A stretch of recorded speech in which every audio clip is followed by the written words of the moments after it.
should know the scapula. That includes the spine of the scapula, the orthoid process, and the acromion process. You should know the clavicle. When it's present, it's not going to be there all the time.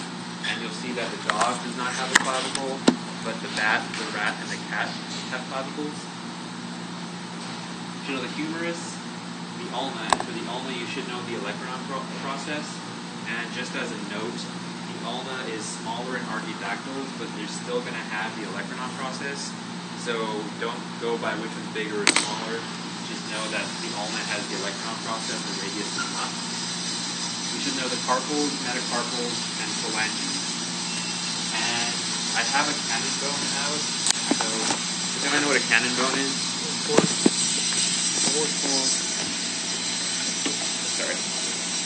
So this is a leg. So this would be the humerus, which would be this upper bone here.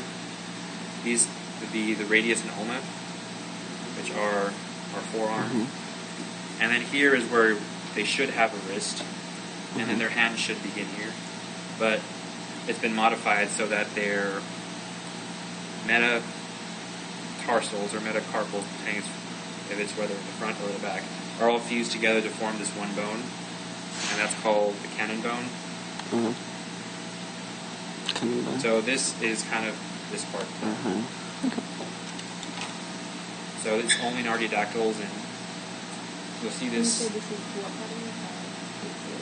It's this part. I guess not the. I guess it would be this side. I don't have to hide it. The non-finger part of your hand. Yeah, so it's this one long fused bone. Again, it's only in archaeodactyls.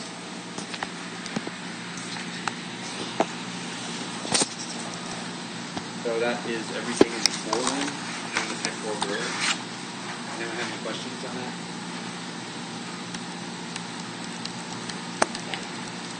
So now we move on to the pelvic girdle and the hind limb. So for that you should know the ilium, the ischium or the ischium, depending however you want to say it, and the pubis, and those three together form the pelvic girdle, or the pelvis. You should know the epipubis when it's present, and we'll talk about that one later. The acetabulum, the obturator foramen, the femur, the patella, the tibia and fibula, the calcaneus, the tarsals, metatarsals, and phalanges. And just as a note, the pollex is the first digit of the forelimb, and the hallux is the first digit of the hind limb. All these are on your lab manual, so yeah, this will highlight the ones you know. So the pollex will be your thumb. Got an extra symbol? The pollex will be your thumb. I was speaking, right? Oh, I'm getting a lot of questions about the acetabulum last session, last lab. But that's where, on the pelvis, there's like a cup where the bone goes in, and that cup area, that's the acetabulum. Where the hip goes? Yeah, it's where the hip attach it, or connects, I guess. I don't know. It's connected by cartilage. Yeah, that's where the femur will go into the hip. So any questions on the pelvic girdle or the hind limb? Awesome. So now we move on to the axial skeleton. So that's basically the spinal column.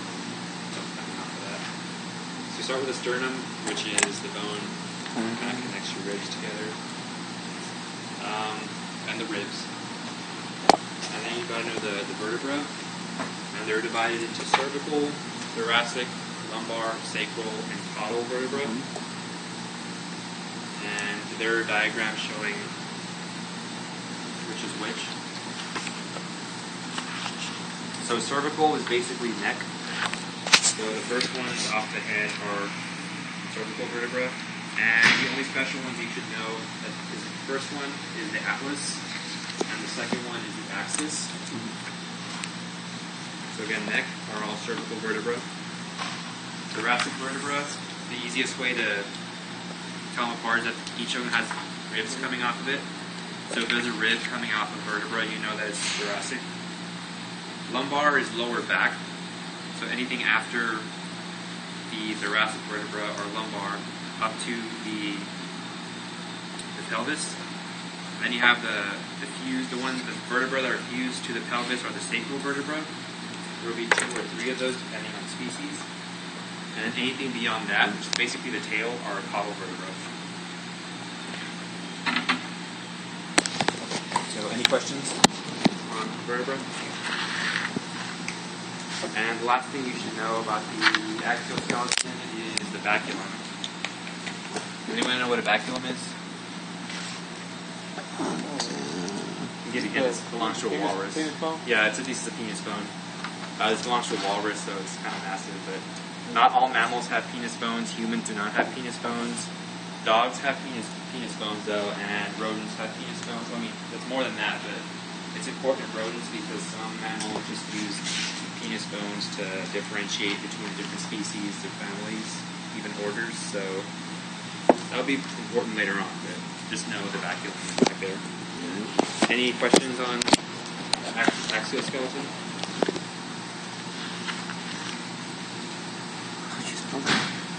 So we're going to come across some terms that are going to be kind of important, actually very important later on. So foramen, plural is foramina.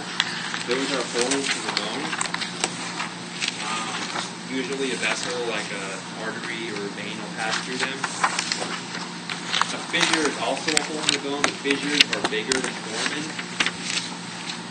It's not very descriptive, but that's basically what it is. A canal is exactly what it sounds like. It's like a tunnel, basically. So it's a tunnel, and it's got like 2 foramens connected by a tube. And the openings to that canal are called meatus. So meatus would be the openings into the canal. Fenestra are kind of special. There's a lot of small holes in a region of a bone. It can't just be 1 or 2. It's got to be a bunch of them. And we'll see that later on in this lecture. A fossa is a depression in the bone. It's usually where muscle is attached to the bone. A process is a bony projection, and like the electron process and the Calpedius, that's also a process. A condyle is a process on one bone that articulates to another bone. So that's kind of... So this is a condyle, because these 2 guys, they articulate onto the mandibular fossa. So they don't attach to each other, but they kind of stand next to each other, I guess. So that's a condyle because it articulates to the mandibular fossa.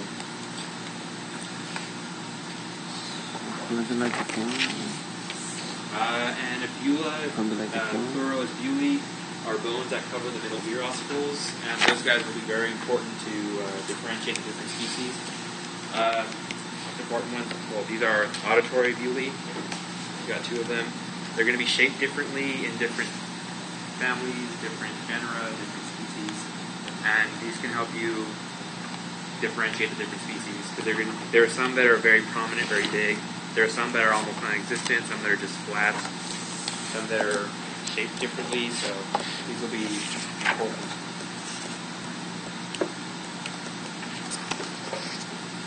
Any questions on postcranial anatomy? So this is, I believe you have most or all of these figures in your lab manual.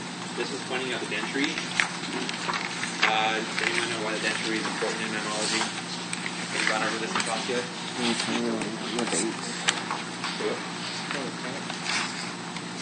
Well, it's about attachment, yeah. So it's important to note that mammals only have 1 jawbone as a dentary, and it's attached to the squamosal. And so the dentary-squamosal attachment, like the articulation, that's what sets mammals apart from other vertebrates. And I don't know if you haven't already gone over this in class, you will go over it. So it's important to know that only dentary, I think mammalian ancestors had 2 or 3 bones, or depending on how far back you go, had multiple bones. But it's just developed into just 1 single lower jawbone. It also shows the other bones you have to know. When you come across these figures, there might be extra bones listed. Only the ones that are listed on your lab manual are the ones you have to know. All the other ones you don't have to know. So you do have to know the phalanges, metacarpal, carpal radius. So I believe all these you do have to know. But you'll see later figures that have a lot of extra bones. This is another articulated skeleton showing you different bones. So these guys, tarsus, you should know that they're tarsal bones. You don't have to know astragalus, clavicular, cuneiforms, and cuboid. You do have to know the calcaneus. That's the only one of the tarsal bones you have to know specifically. All the other ones, if you just say a tarsal bone, that'll be fine. So you have the metatarsals, you have the tarsals, which are up here. Yeah, all these guys you have to know except for these four. Here's a picture of an articulated skeleton. I don't think this one's in your lab manual, but again, just shows the different bones you have to know. Here's the electron process between this is the ulna. Here's the calcaneum. So, all there. So this is the collapse of the top. So the scapula. So this is the scapula. This is the top part of it. The outside facing portion is the inside facing portion. So here's the subscapular fossa and the coracoid process. And this big, you can ask, when we go over there, you can ask me to show you which one's which, but up at the top will be the acromion, the spine, and the acromion process. And the clavicle will be the bone that's attached to the scapula. Again, the dog does not have a clavicle, but the bat, the rat, and the cat do have clavicles. So, any questions on the scapula? Next is the pelvis. So here you see this up here, that's the ilium portion of the pelvis. The ischium or ischium is down here, and the pubis is the middle part of the pelvis. And the acetabulum is where the femur will articulate with pelvis. And the epipubic bones will only be present in the marsupials, and we'll talk about that one later. So here is a marsupial or a wombat, and here you see where the epipubic bones would be, but then we'll know what they're for. Yes, it supports the structure of the pouch. So that, again, it's only in marsupials. You won't see this in placentals at all. With their epipubic bones, and you do have to know those. Unfortunately, yesterday in the first lab, someone broke the epipubic bones. So we have the pelvis out there and the two bones just laying there. But they were articulated yesterday, and it was a really, really nice articulation, but someone broke it. So sorry about that. So here just shows more detailed picture of the pelvis. Again, the ilium is up here. The pubis is this part, and the ischium or ischium, however you want to pronounce it, is this part here. And here the little cup part where the femur articulates is the acetabulum. Any questions on that? So now we move on to cranial anatomy, which is everything in the head.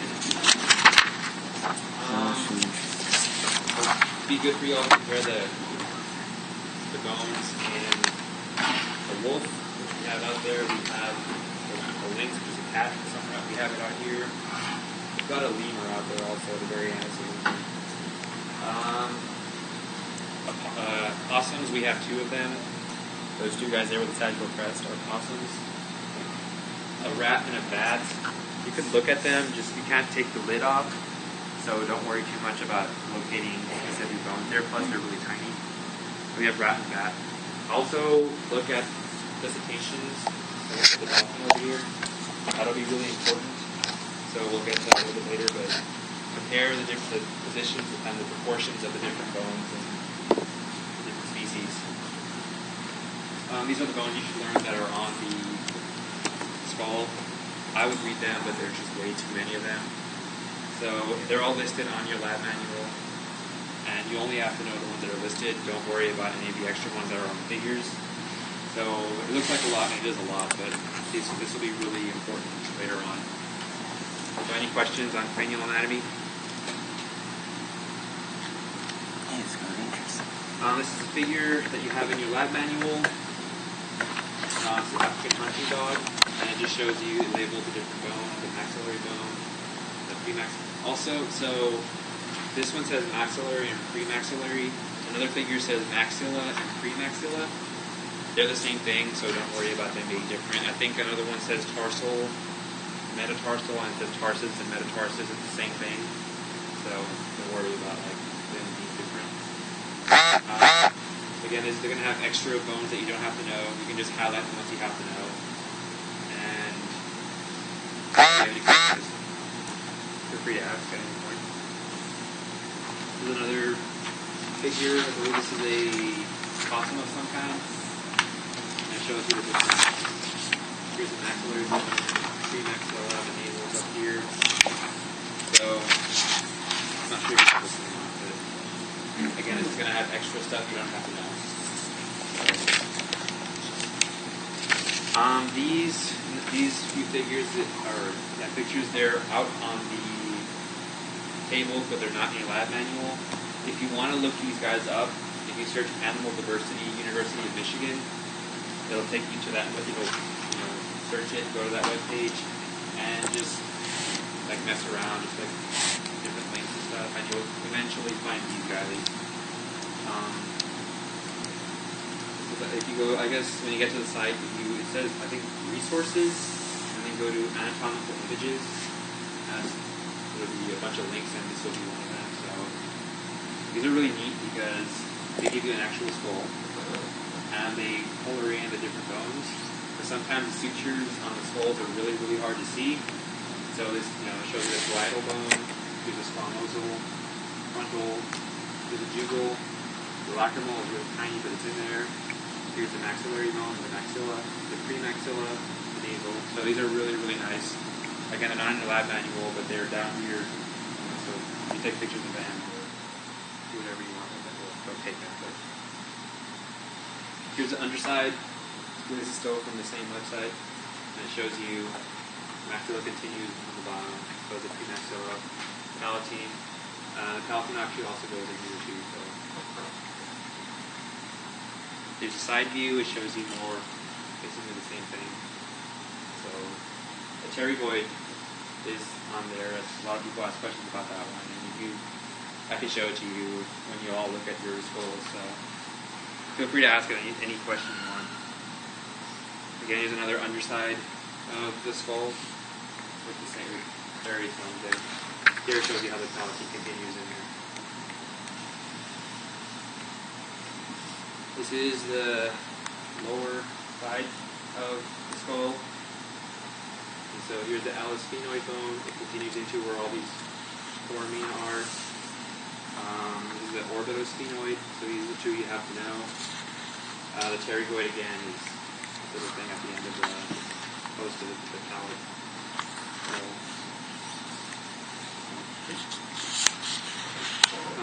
This is the lower jaw, obviously. You should know the condyloid process.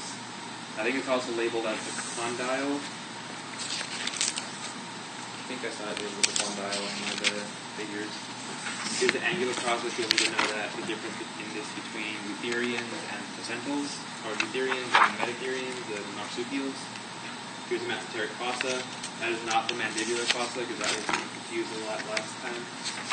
Mandibular fossa are, these are mandibular fossas, where the lower jaw articulates to the skull. So this is not the mesenteric, this is mandibular fossa.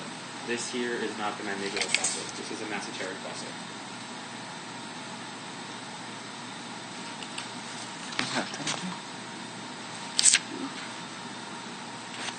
There we go.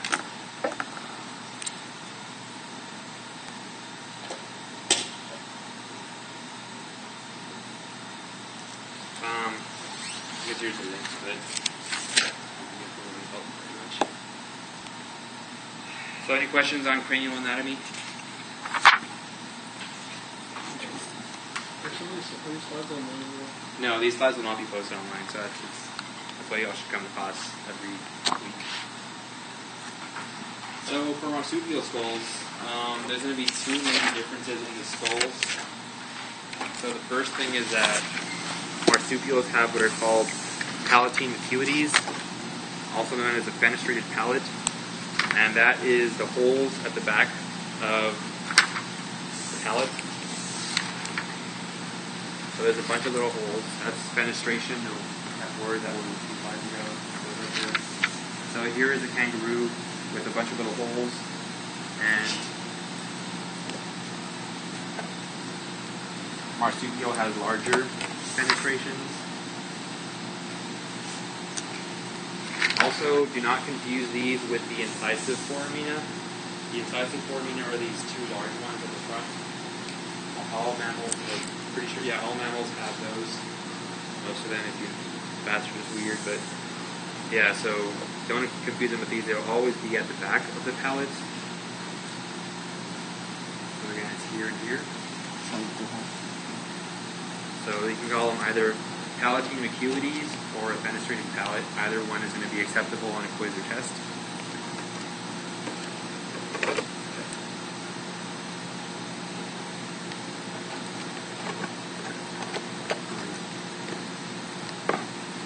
The next one is the angular process.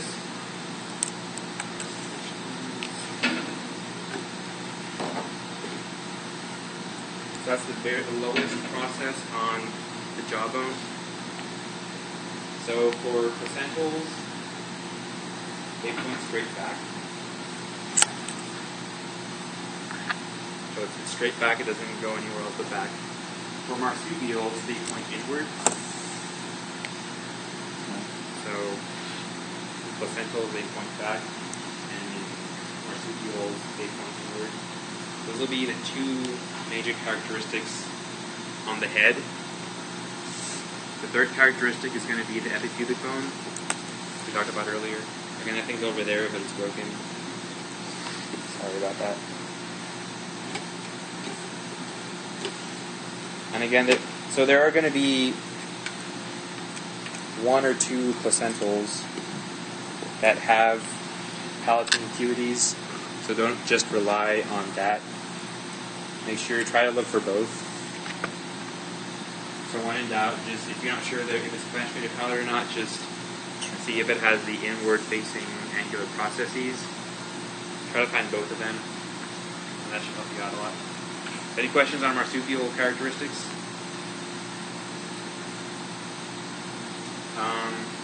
I think this is a possum. Yeah, that delphin. So you can see the small brain case. It's got a sagittal crest. Just showing you the top view of a possum skull. This shows you the fenestrated palate. So here it is. Remember, it's at the back. These guys don't matter for it. They don't count. That's at the front. All mammals have. That's what these guys down here.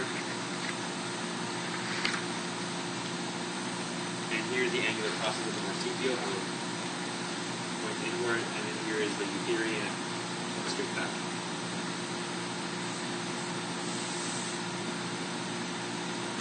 This just shows you how the bones are positioned differently.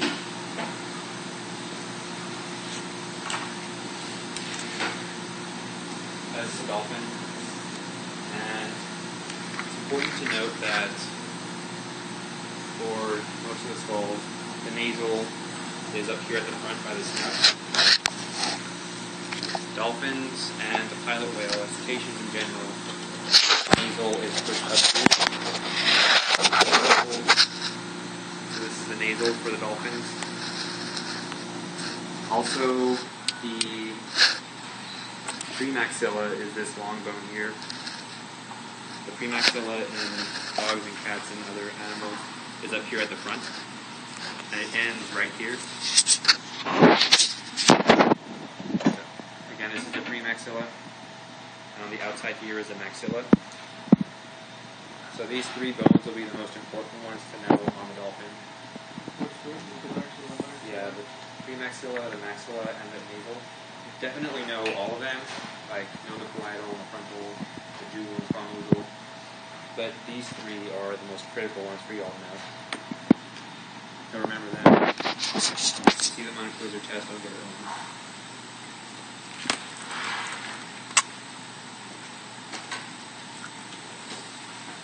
Same thing for the pilot whale. The nasal is up here, the blowhole. We use the premaxilla, and on the outside is the maxilla.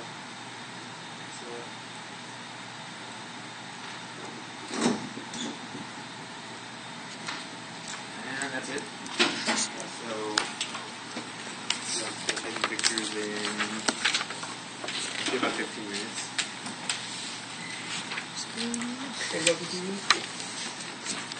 About 15 minutes you can start taking pictures.